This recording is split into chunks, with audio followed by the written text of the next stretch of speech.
नमस्कार, मैं हूं हरिशंकर व्यास। सेंट्रल हॉल में आपका स्वागत है। कोई माने या न माने, अपना मानना है कि 2016 का वर्ष परफॉर्मेंस का साल है। मतलब केंद्र और नरेंद्र मोदी सरकार हो या राज्य सरकारों, सबको इस वर्ष खूब काम करना है। इस वर्ष जैसा जो काम होगा उससे 2019 के लोकसभा चुनाव तक की दिशा बनेगी। इस वर्ष कम ही चुनाव है। जो चुनाव है वे भाजपा और कांग्रेस की सेहत के लिए अधिक निर्णायक नहीं है, मगर इसके बाद के वर्ष में तो भाजपा और कांग्रेस के लिए जीवन मरण के विधानसभा चुनाव है।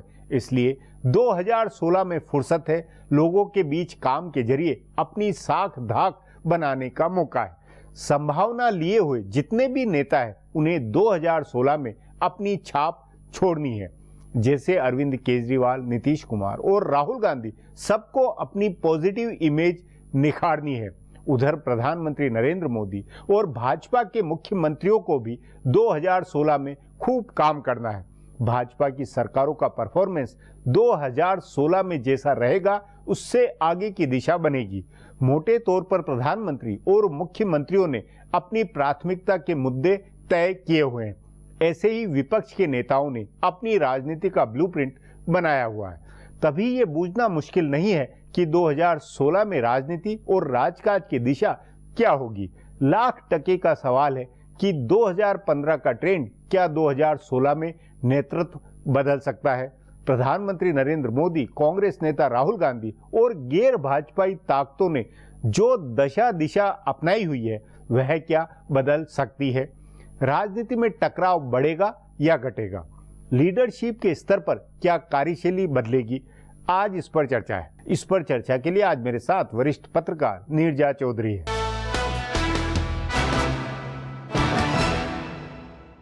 नीरजा जी, 2016 में भारत की राजनीति में आप कुछ बदलाव संभव मानती है? मतलब जो 2015 में जो ट्रेंड रहा, जो दशा दिशा रही, वही चलेगी या कुछ बदल की उम्मीद है आपको?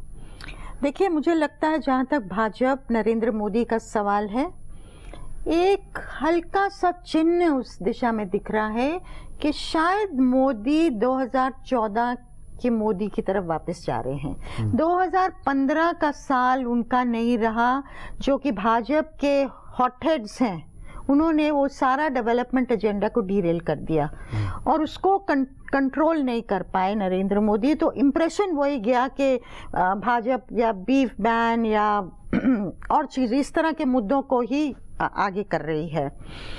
मुझे लगता है जो पाकिस्तान से बातचीत शुरुआत की है नरेंद्र मोदी ने, वो एक इसका इशारा है कि कहीं ना कहीं वो कॉन्फ्लिक्ट से दूर जाना चाहते हैं और पड़ोस में भी शांति चाहते हैं। इसका इफेक्ट कश्मीर में भी होगा, इसका इफेक्ट माइनॉरिटीज़ पे भी हो सकता है अगर उनके हॉटहेड्स अलाउ करेंगे तो। और शायद परफॉर्मेंस, गवर्नेंस, डेवलपमेंट, ये फिर से मुद्दे सामने आएंगे। नहीं तो लेकिन विपक्ष क्या उसके लिए होने देगा? क्योंकि असली मुद्दा तो ये है कि विपक्ष क्या वैसे काम करने देगा। विपक्ष के काम न करने देने के कारण ही तो ये डेडलॉक था, गतिरोध था। विपक्ष से पहले मैं एक और चीज जो कहना चाहती हूँ, उसके साथ साथ जो विश्व हिंदू परिषद, जो संघ के फ्रंट ऑर्गेनाइजेशंस हैं, वो अयोध्या में मंदिर दोबारा बनने का मुद्दा फिर से ला रहे हैं सेंटर स्टेज।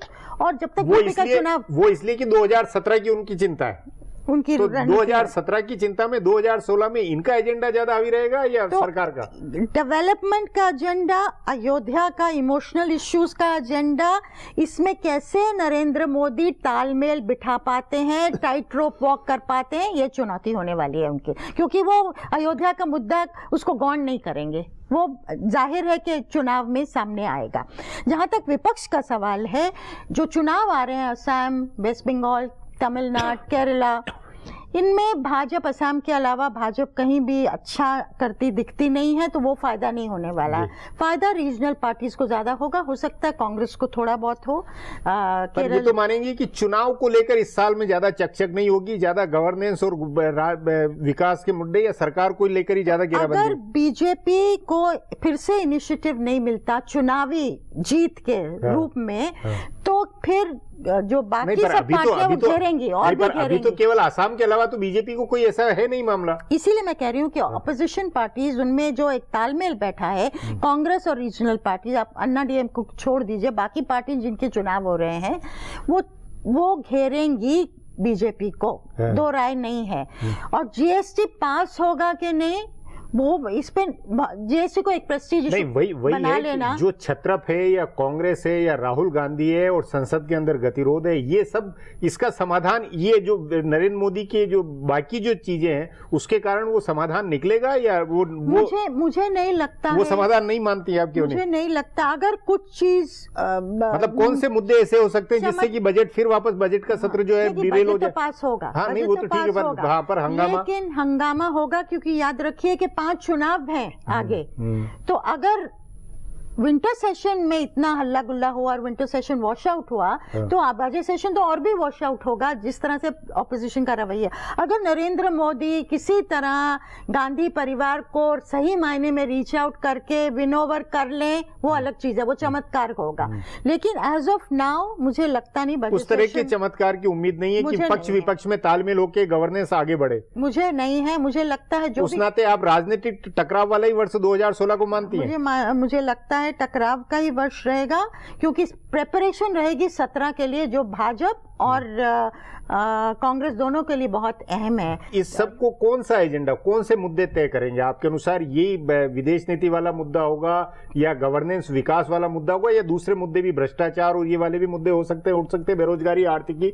मुद्दों में ज्यादा जोर किसका होता हुआ लगता है? देखिए, मुद्दों में इकोनॉमिक तो होना ही होना है। प्राइसेस का मुद्दा बढ़ेगा, अगर उसको नहीं काबू में करते तो बहुत ही वो होगा, अनरेस्ट पैदा होगा। नहीं, लेकिन 2015 में जैसे असहिष्णुता का मुद्दा था, वैसा मंदिर के चलते हुए वापस वही ज्यादा होगा, या बाकी दूसरे मुद्दे उभर आएंगे, या भ्रष्टाचार का मुद्दा ज्यादा बढ़ सकता है? भाजपा की तरफ से भ्रष्टाचार को उजागर करने की कोशिश की जाएगी। हो सकता है केसेस, कांग्रेस लीडर्स के खिलाफ केसेस और भी खुले भाजपा की तरफ से, इस तरह से इस दिशा में जाती दिखती है सब बात। और मुझे लगता है कि फॉरेन पॉलिसी का कंटिन्यू करेगा, पाकिस्तान के साथ आगे ले जाएंगे। विपक्ष के पास कुछ है कि भाई ग्रांड गैर भाजपा ही पूरा महागठबंधन बन जाए, ऐसा कुछ पकता हुआ लगता है? देखिए, उस तरफ तो बात बढ़ी रही है, कोशिश जारी है। और अगर ममता बनर्जी जीत जाती हैं, लेफ्ट का कांग्रेस के साथ हो जाता है, और असम में AUDF, AGP और कांग्रेस इकट्ठी हो जाती हैं, वहां केरल में फ्रंट उनका जीत जाता है, मतलब ये कि भाजपा मुक्त और कांग्रेस मुक्त की जो 2015 में जो होड़ थी, वो उस होड़ में और आगे धार हो सकती है, आ सकती है। वो उस तरफ तो रीजनल पार्टीज का साल होगा, ये और भी मजबूत होंगी रीजनल पार्टीज इस साल में। और सरकार के लिए और भी ज्यादा चुनौती होगी कि किस तरह से डिलीवरी करें जिसका असर आम जनता पर पड़े। नीरजा जी, बातचीत को यहीं समाप्त करेंगे। प्रोग्राम में आने के लिए बहुत बहुत धन्यवाद। हमारा प्रोग्राम अब यहीं खत्म होता है।